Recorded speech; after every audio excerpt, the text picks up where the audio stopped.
Avec vous sur Sud Radio pour le 10h midi, nous commentons l'actualité avec vous. On est quel jour aujourd'hui? Je sais même plus. Jeudi 4 juin, la France sous la pluie en grande partie. Aujourd'hui, Alexis Bachelet, bonjour. Ancien député PS, chef d'entreprise AB Consulting. Jacques Miard, maire LR de Maisons-Laffitte. Bonjour Jacques Miard. Bonjour. Bonjour.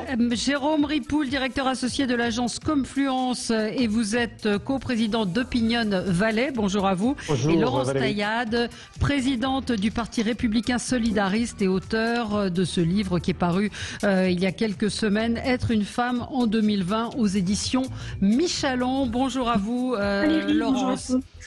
Manifestation contre les violences policières. Est-ce qu'il faut craindre un embrasement? Est-ce que le gouvernement a raison de chercher l'apaisement? Que faut-il penser du soutien à la famille d'Adama Traoré? Est-ce que c'est une récupération politique qui se fait et un déni de justice? Et puis on parlera, vous l'avez entendu, de la crise sanitaire qui a creusé les inégalités, les jeunes extrêmement touchés. Commençons avec notre tour de table de ce qui a retenu votre attention aux uns et aux autres. Jérôme Ripoul, commençons avec vous. Oui, alors moi c'était un coup de cœur. J'aime bien transformer mes coups de gueule en coups de cœur, vous allez comprendre pourquoi. Et donc mon coup de cœur, c'est pour tous les élèves de France et leurs parents aussi, qui sont, je vais le dire, quasiment abandonnés par l'éducation nationale. Et là, je ne mets pas en cause les professeurs, mais l'éducation nationale.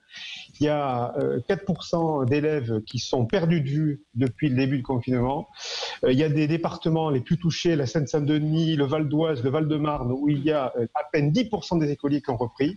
Il y a des parents qui sont dans une galère noire parce qu'aujourd'hui, leurs enfants ne peuvent pas aller à l'école et ils doivent, ou ils y vont un jour sur 3. C'est un scandale absolu. Et moi, je pense à tous ces bénévoles qui se mobilisent pour suivre le travail des enfants, tous ces anciens professeurs qui se mobilisent.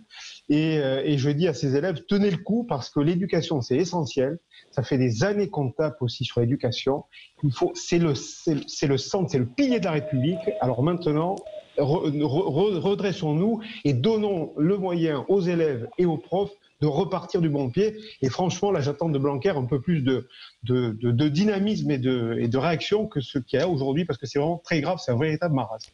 Voilà mon premier. Mais qu'est-ce qu'il aurait fallu faire? Alors, Jacques Miard, oui, vous voulez lui répondre?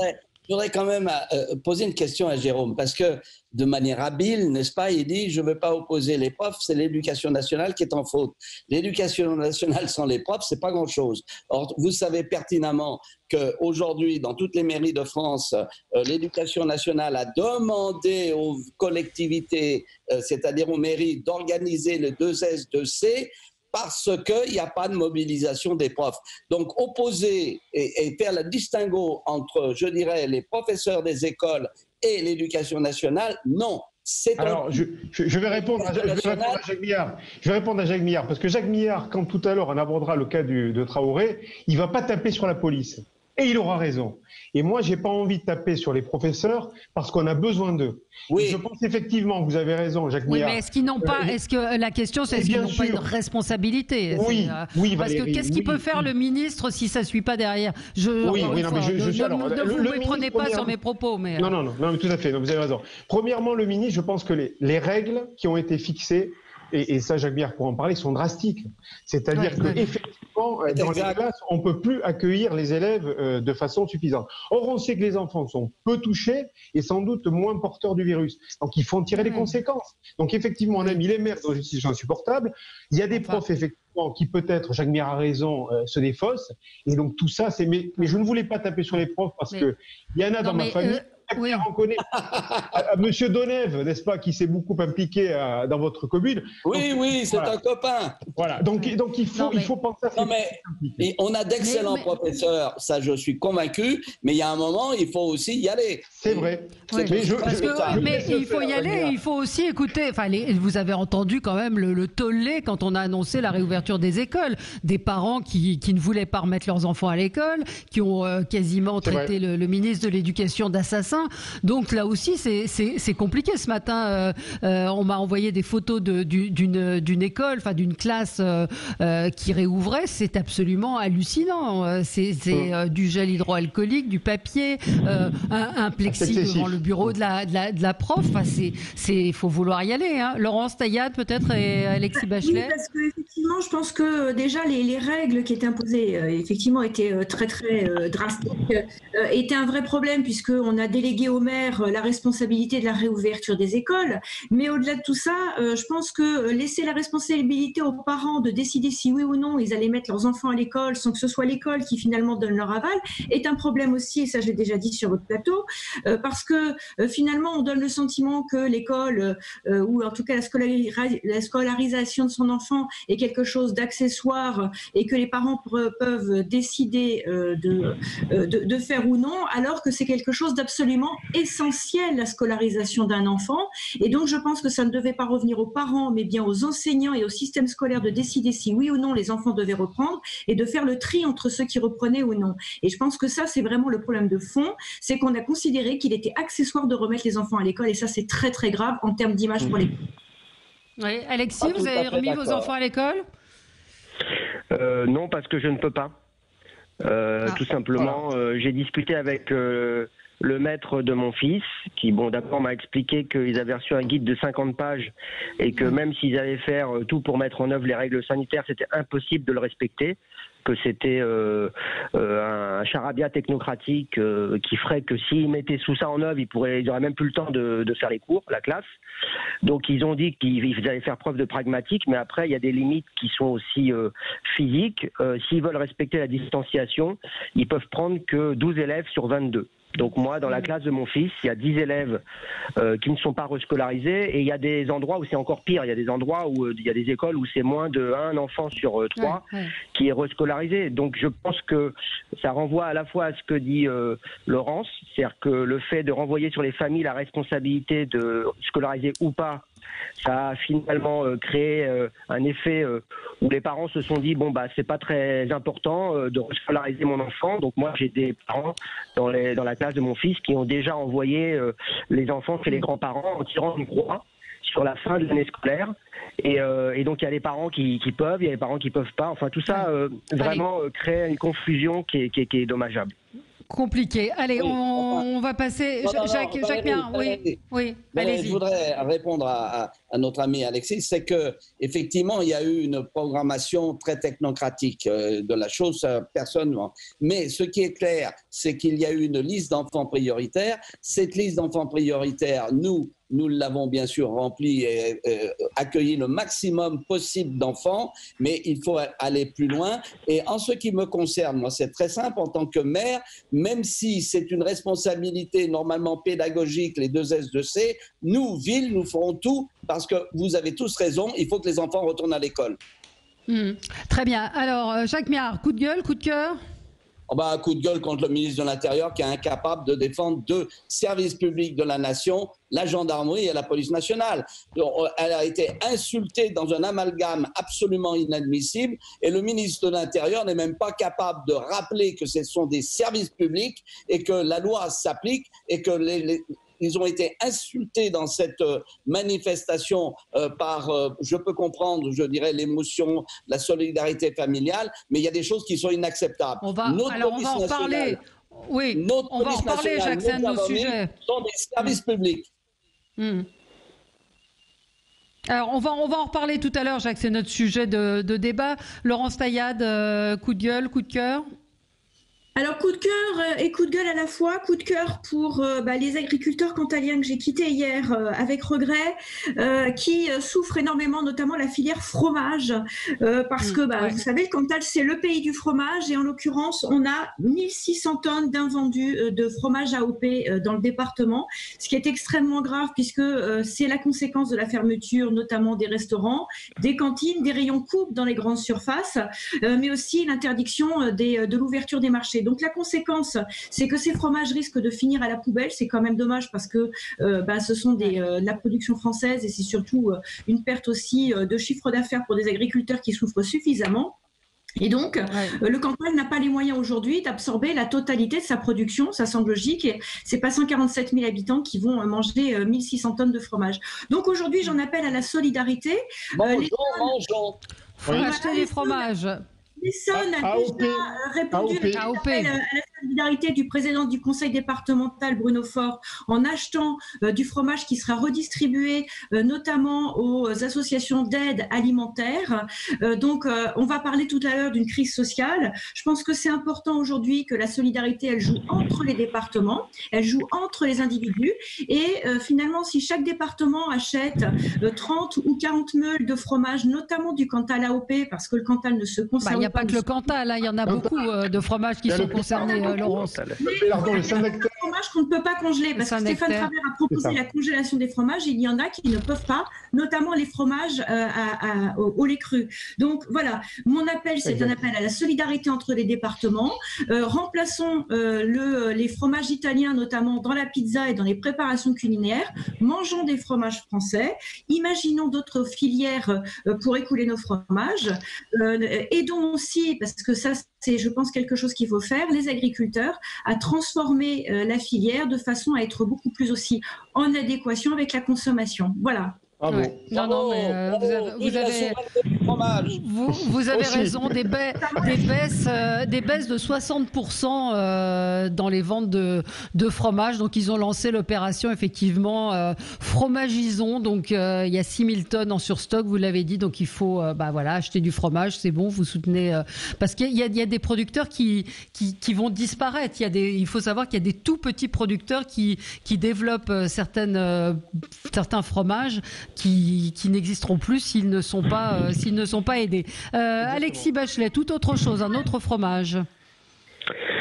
Oui, moi je voulais revenir alors bon, c'est un coup de cœur qui est un peu qui n'en est pas vraiment un parce que la situation aux États-Unis est dramatique. Mais je voulais souligner l'intervention du général Mattis, qui est l'ancien secrétaire à la défense de Donald Trump. Et qui a, comme beaucoup d'Américains d'ailleurs, tenu à réagir après que Donald Trump ait brandi la Bible et appelé à l'utilisation de l'armée pour dénouer la crise et les tensions et les émeutes en ce moment. Et il a stigmatisé le comportement de Donald Trump en disant que il ne cherchait pas à unir les Américains et qu'il était une menace pour la Constitution des États-Unis. Et c'est une grande voix conservatrice, parce que le général Mattis, c'est pas un ami de Barack Obama, ni des démocrates, c'est l'ancien secrétaire à la défense de Donald Trump, qui a d'ailleurs limogé un conservateur, un grand militaire et un conservateur bon teint. Et il a été limogé sur un désaccord de politique étrangère concernant la Syrie en 2018. Mais jusqu'en 2018, il était au cœur de l'administration Trump. Et donc je pense que il y a des voix conservatrices qui commencent à s'élever pour dire que ça va trop loin et que ils ont peur tout simplement que le pays s'enfonce dans la guerre civile à cause du comportement du président américain.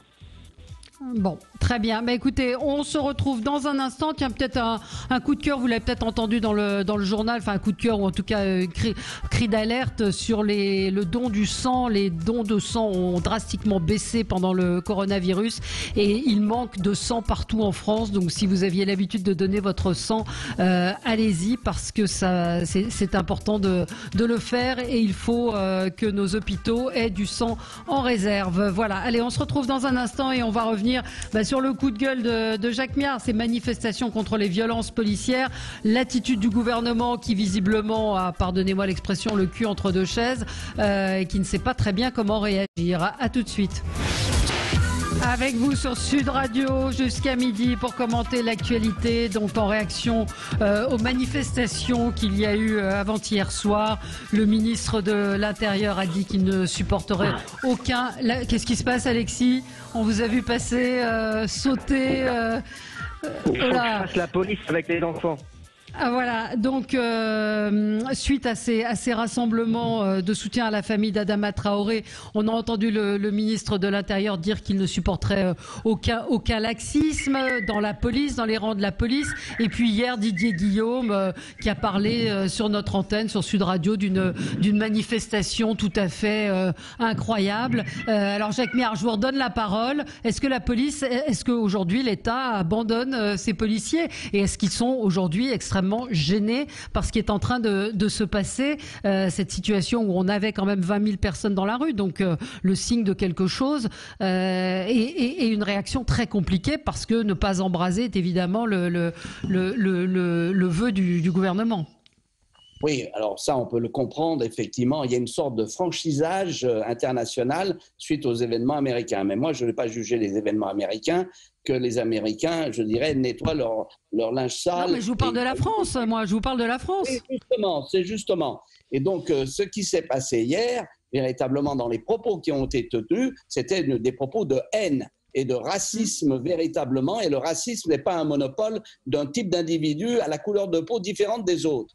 Il y a véritablement un problème actuellement. Et ce que je reproche au gouvernement, bien sûr qu'il faut sanctionner s'il y a une bévue et s'il y a un policier qui dérape.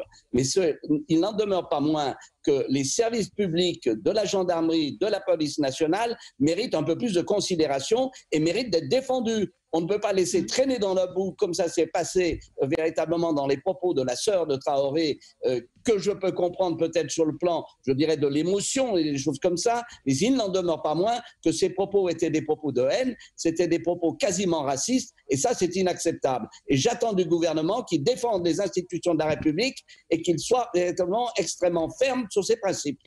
Avec le risque d'un embrasement et d'une radicalisation de la situation. Valérie, ce qui est certain, c'est que si on continue le laxisme actuel, alors là, vous aurez l'embrasement. Mais si on est extrêmement ferme et que l'on véritablement, on défend à la fois le service public de la police nationale, de la gendarmerie, et que l'on dit c'est pas acceptable et que l'on dénonce, parce que ce qu'il faut savoir, ce que vous savez sans doute, c'est que depuis des années, les policiers, les pompiers se font caillasser, se font insulter, se font traiter de tous les noms, et qu'on a même eu dans les Yvelines un cas où ils étaient dit véritablement tirés sur ces policiers coloniaux, ces blancs racistes, etc., avec des mortiers. Alors non, ça commence à bien faire. Si on continue le laxisme, je ne dis pas qu'il n'y ait pas des problèmes économiques, bien évidemment, mais il n'en demeure pas moins qu'il y a aujourd'hui, même Macron s'en est aperçu, c'est tout dire, qu'il y a des volontés sécessionnistes et des volontés de haine, ce n'est pas acceptable. Il y a un moment, l'État doit rétablir véritablement, je dirais, l'ordre républicain, c'est pas la matraque, l'ordre républicain, c'est l'ordonnancement naturel que, effectivement, lorsqu'il y a des propos racistes qui sont tenus, on les poursuit. Oui. J'ai un autre point de vue, moi. Oui, alors, Jérôme Ripoul. Non, j'ai un autre point de vue qui est je comprends la colère de Jacques Méhard, mais moi, j'ai un autre point de vue sur cette histoire. Je pense que dans cette histoire, le premier coupable, c'est la justice. On a une justice qui est trop longue, et quand c'est trop long, on pense qu'il y a manipulation. On a une justice qui est trop floue, et on a une justice qui est partiale. On a un procureur de Pontoise qui avait oublié d'émettre l'hypothèse de l'asphyxie sur l'histoire d'Amada Traoré. Et là, je vais vous dire quelque chose. Quand la justice est en faute, eh bien, c'est toute la société qui se révolte. Et je pense qu'on a une justice aujourd'hui qui ne fait pas son boulot. Quand on voit cette histoire d'autopsie, de contre-autopsie, on a un dossier qui a été traité de A jusqu'à Z d'une façon inqualifiable. Quand on voit il y a eu, pardon Jérôme, il y a eu trois expertises judiciaires. On avait l'avocat des gendarmes hier qui expliquait que quand il y a une expertise, tout le monde peut poser des questions, remettre en cause les choses. Les médias ont parlé hier d'une nouvelle expertise. Ce n'était pas une nouvelle expertise, c'était un avis médical d'un médecin qui 4 ans après a sorti des conclusions dont on ne sait pas très bien où, puisqu'il n'avait pas accès visiblement au dossier. Si mes informations, ce sont celles du Parisien aujourd'hui, sont bonnes, il y a eu 4 professeurs de la PHP qui ont fait une contre-autopsie à la bande de la famille. Là, je ne fais que citer le Parisien. Donc, si le Parisien a des infos qui ne sont pas bonnes, j'en suis désolé. Et donc, moi, ce que je dis, c'est qu'il a fallu une contre-autopsie de la famille et que, d'autre part, les gendarmes n'ont pas été mis en examen. il y a eu non-lieu. Mais ils peuvent pas, être mis en examen s'ils sont pas coupables, enfin, ou s'il y a des conclusions attendez, qui mais c'est la justice. Non, mais on peut être. Regardez, il y a plein de politiques qui sont mises à l'examen et qui au final sont blanchies. Donc on pourrait très bien. On ne sait jamais une fois. Non, alors là, franchement, je finis, Jacques Millard. Ouais. Et le deuxième coupable, c'est le manque de formation. Parce que je suis persuadé d'une chose, et je suis d'accord avec Jacques Millard, c'est qu'il n'y a pas eu volonté de tuer. Aux États-Unis, il y a un policier qui est un tueur.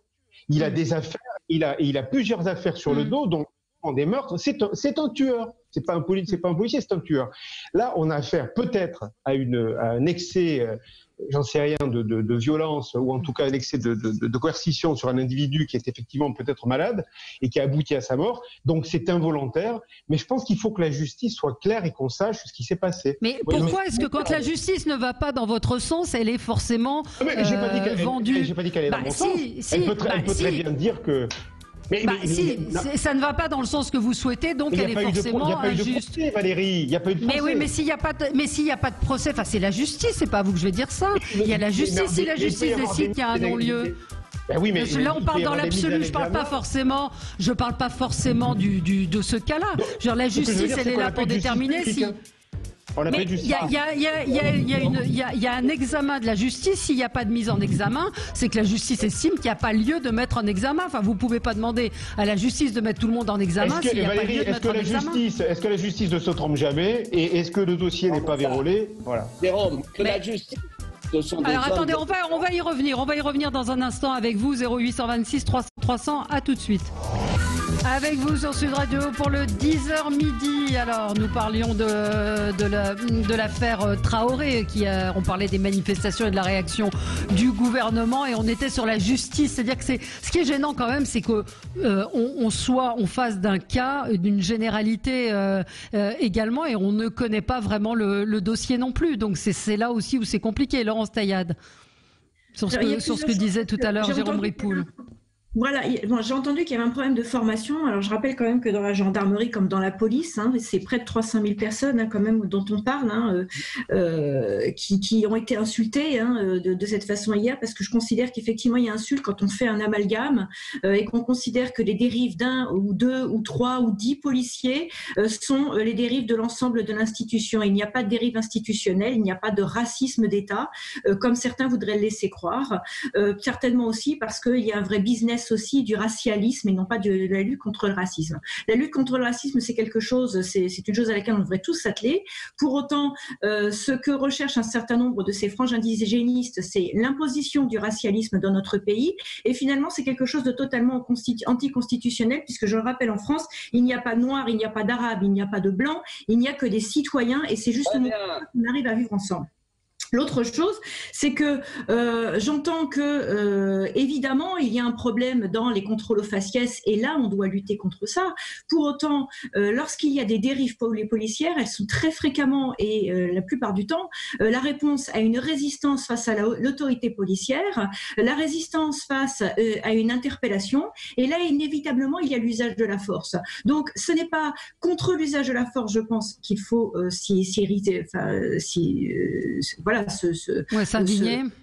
Voilà, s'indigner, mais parce qu'elle est légitime de la part de la police. Je rappelle que c'est nous, nation, qui déléguons à la police la possibilité d'utiliser cette force justement pour faire respecter des lois dont nous sommes dotés.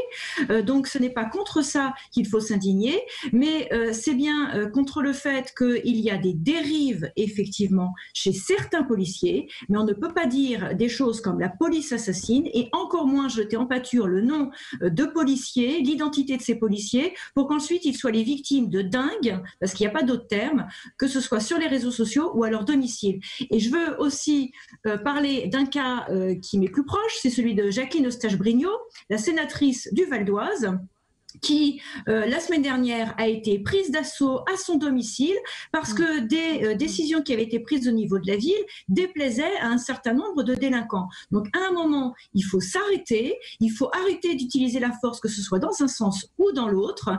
La légitimité, on l'obtient par les urnes. Donc, ceux qui considèrent que notre État serait raciste, eh bien qu'ils prennent les urnes, mais il faut arrêter les démonstrations de violence. Oui, Alexis Bachelet. Oui, je pense que c'est un débat qui est toujours compliqué dans notre pays parce qu'il y a des positions radicales des deux côtés.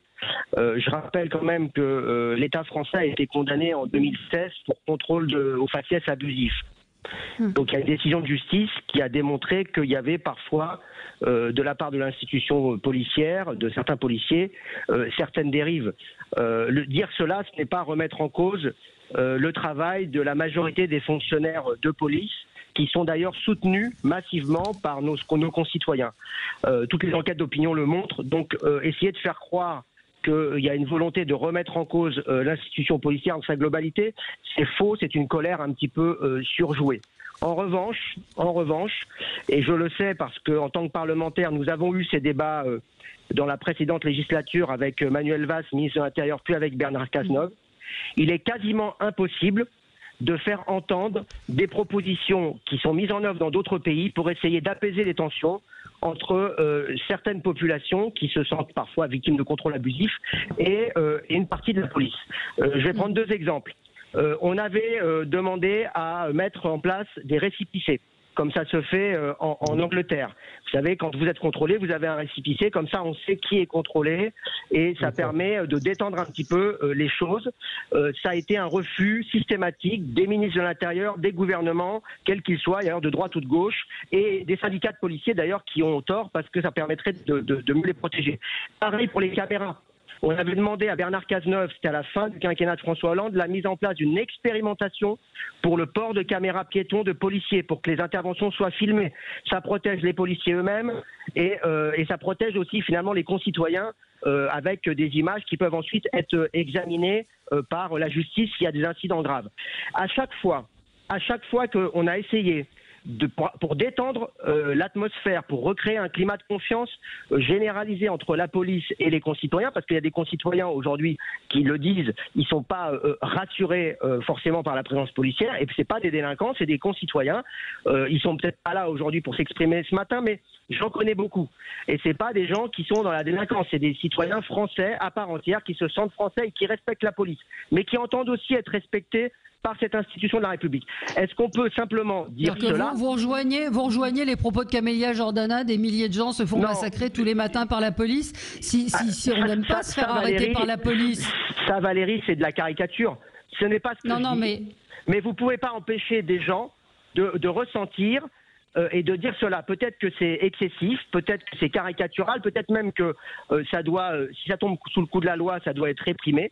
Mais vous ne pouvez pas dire à des gens, et en particulier à des gens qui ont vécu dans leur chair un drame de perdre un frère, un mari, un fils lors d'une intervention de la police, vous ne pouvez pas dire à ces gens-là, circulez, il n'y a rien à voir, tout va bien, Madame la Marquise, ou comme Laurence Taillade, il y a la majorité et la majorité a le droit d'écraser les minorités. Ça n'est pas comme ça que doit fonctionner une démocratie. Et encore une fois, je préférerais que Jacques Miard pique un coup de colère pour dire...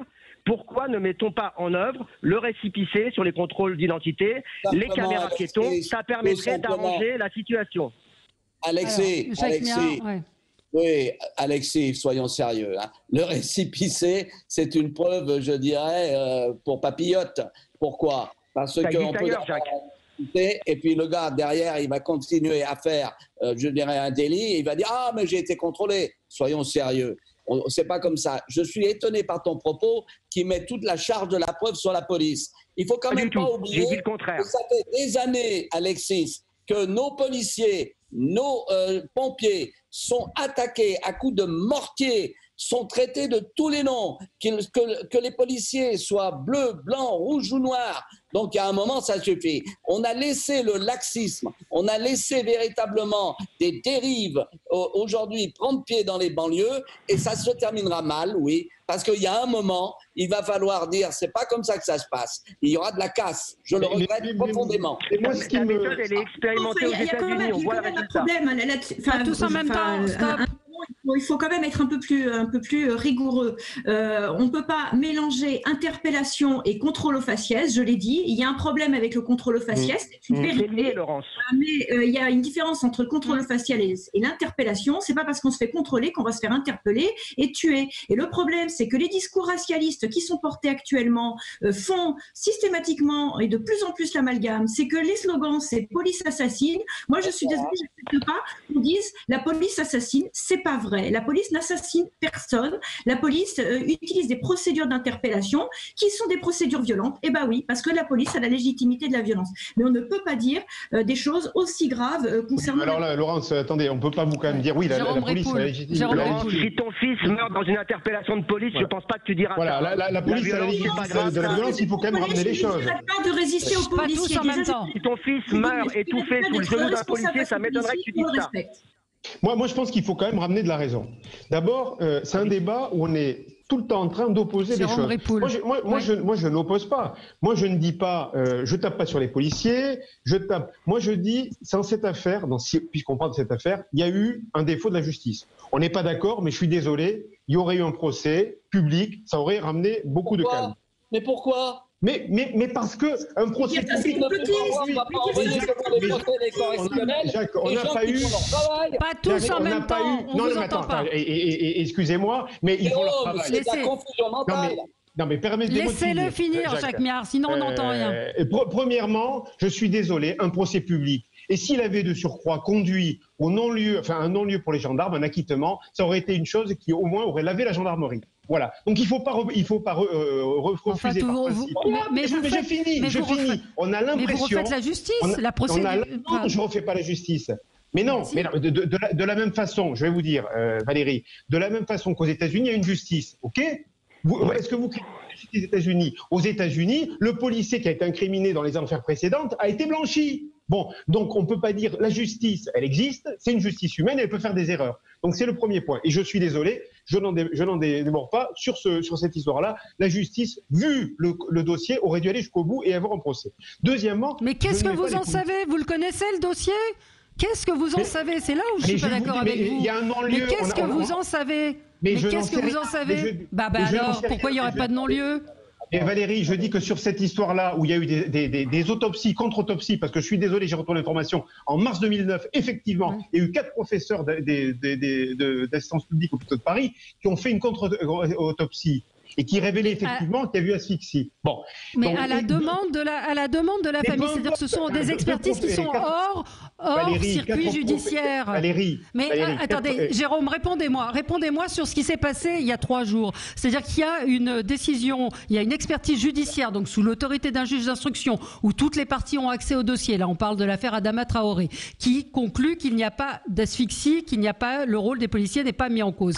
2 jours après, la famille sort un rapport, un avis médical. Donc en 48 heures, attendez, en 48 heures, vous avez un dossier qui sort, un avis médical d'un médecin qui n'a pas accès au dossier, qui n'a pas vu le corps. Donc comment c'est possible ? Valérie, je ne parle pas, remarquez bien une chose, je ne me positionne pas là-dessus. Je vous dis, il y a eu une série, moi je ne prends en compte, effectivement, cette expertise-là, je ne la prends pas en compte. Je ne prends que celle qui, à mon avis, compte.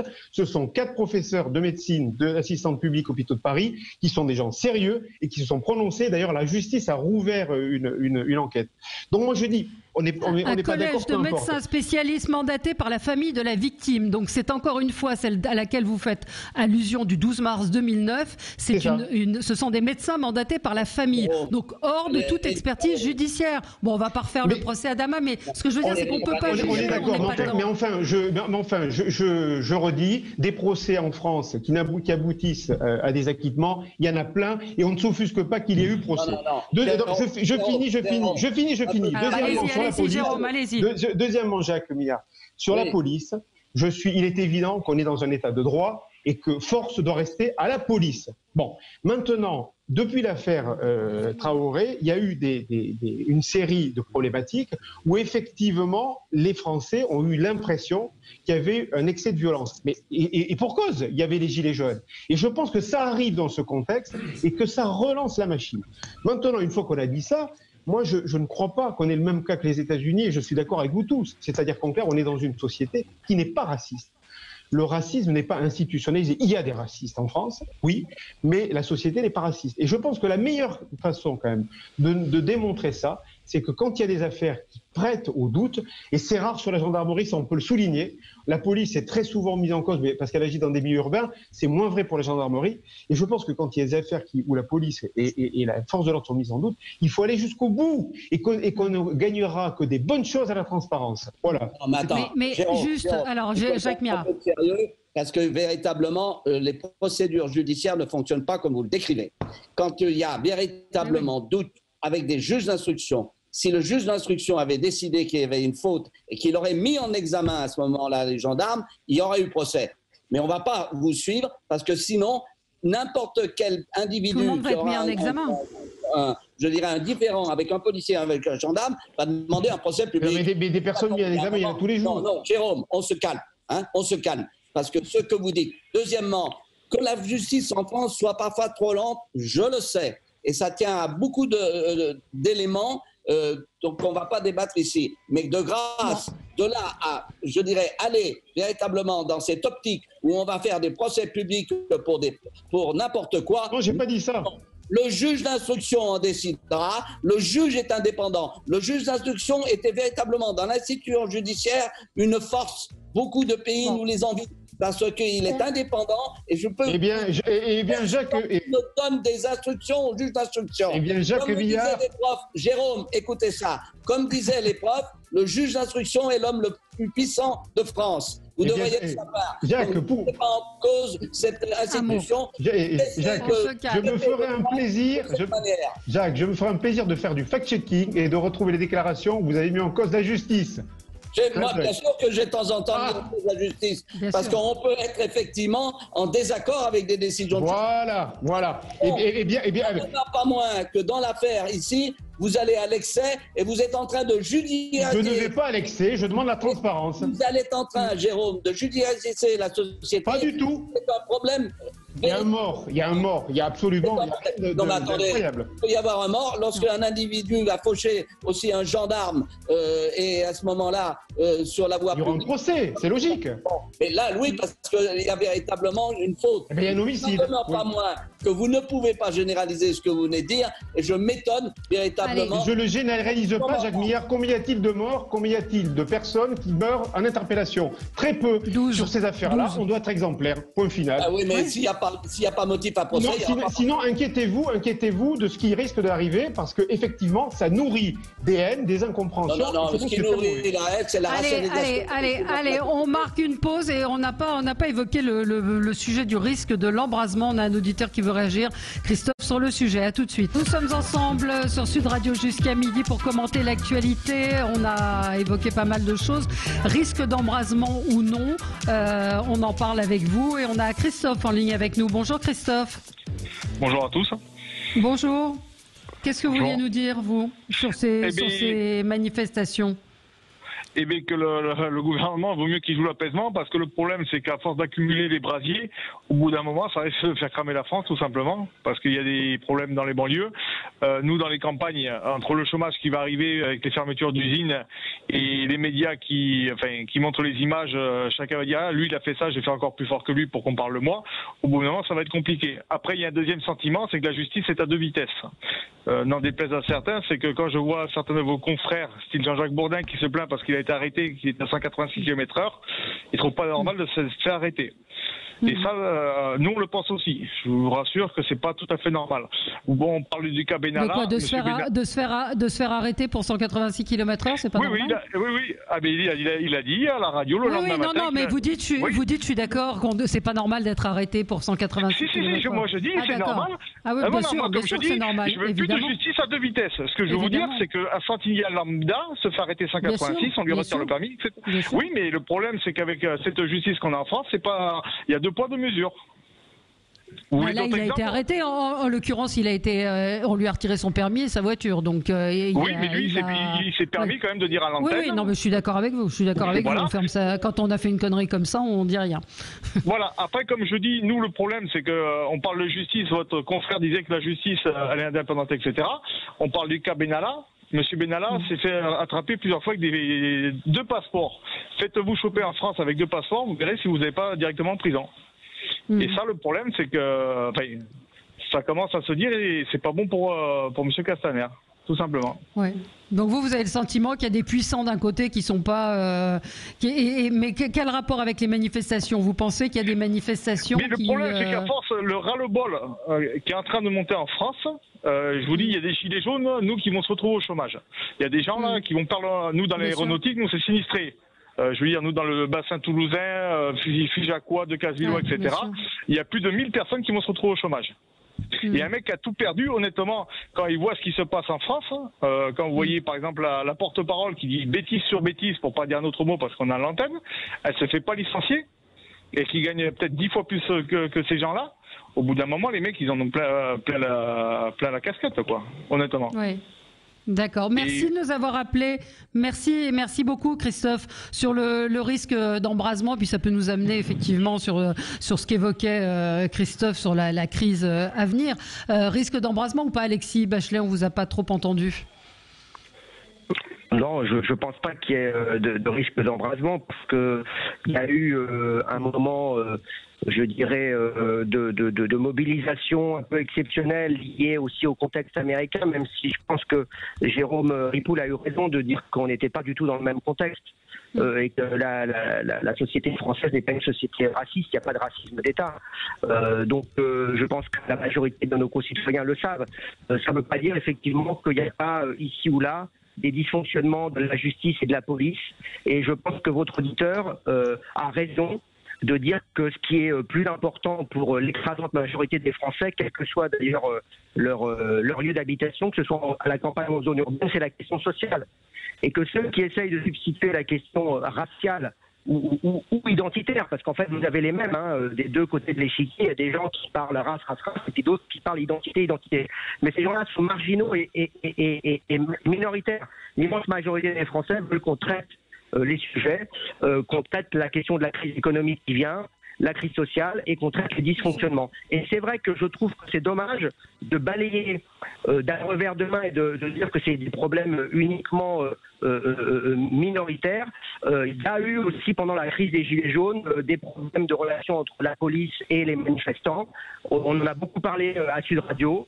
On n'a pas eu beaucoup derrière d'enquêtes qui ont suivi, ça n'a pas débouché aujourd'hui sur énormément de condamnations, et je pense que c'est pas remettre en cause l'institution de la police de dire qu'à un moment donné, il faut effectivement que la police soit exemplaire, et que quand il y a des dérives, il faut qu'elle soit condamnée, et qu'il y ait une publicité aussi sur ces condamnations. Il y avait Linda Kebab, qui n'est pas soupçonnée de laxisme, Jacques Niard, vous la connaissez, elle défend la police, qui disait que parfois, il faudrait faire savoir quand des policiers ont été condamnés.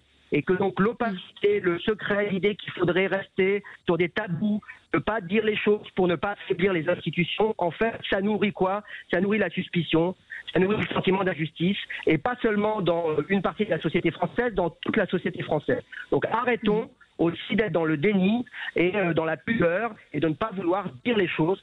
Quand il y a des dysfonctionnements, il faut les traiter. Et moi, je peux vous dire que ça concerne toute la classe politique, de droite comme de gauche. J'en veux beaucoup à Bernard Cazeneuve et Emmanuel Valls parce qu'ils ont eu des occasions de traiter ces sujets-là. À chaque fois, c'était circuler, il n'y a rien à voir. Dès qu'on parle de la police, c'est circuler, il n'y a rien à voir. Bah si, des fois, il y a des choses à voir. Ça ne remet pas en cause l'exemplarité globale des policiers qui font un travail remarquable et indispensable. Mais quand il y a des brebis galeuses, il faut avoir le courage de les traiter. Voilà.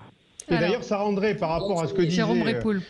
Ça rendrait par rapport à ce que disait Jacques Millard, le ministre de l'Intérieur beaucoup plus fort. Il serait capable d'impartialité, de dire attendez, les brebis galeuses, c'est une infime minorité des forces de l'ordre. Oui, sauf qu'on voit pas de sa part beaucoup d'allant pour traiter les affaires qui vont mal. Et c'est vrai qu'effectivement, quand le défenseur des droits, enfin Jacques Toubon, a dit il faut mieux former les policiers, je pense qu'il ne les défend pas beaucoup non plus. Jérôme, moi j'attends aussi du ministre de l'Intérieur qui poursuive les propos qui ont été tenus, qui sont des propos racistes, xénophobes et haineux, et là, il ne l'a pas fait. Donc, il y a un moment...